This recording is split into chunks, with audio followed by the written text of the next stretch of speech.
ভাইরে শুনলাম নাকি সিয়ামের রাক্ষস আসতেছে, মার্ডার করে দেবে। আর এবার নাকি শাকিব খানকে খাইয়ে দেবে।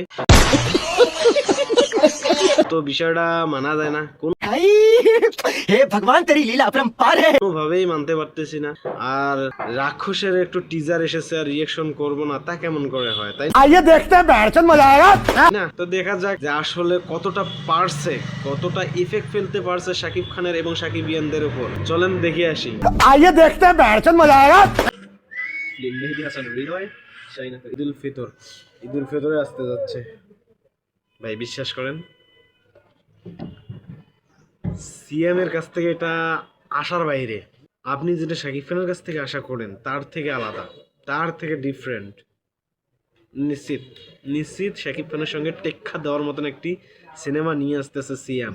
আর যেহেতু এখানে বরবাদের পরিচালক, তাহলে বিষয়টা মানতেই হবে।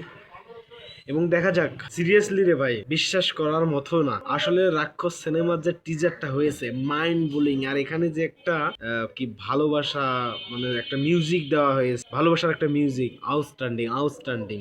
আর সিএম আহমেদের কথা কি বলবো রে ভাই, তার যে এক্সপ্রেশন গুলা ফাড়ায় ফেলে। তাহলে দেখা যাক শাকিব খানের সিনেমার কতটা ইফেক্ট ফেলতে পারে এই রাক্ষস সিনেমা, সেটাই দেখার অপেক্ষা। আপনাদের কাছে রাক্ষস সিনেমার টিজারটা কিরকম লেগেছে তা কিন্তু কমেন্ট করতে ভুলবেন না। Good bye.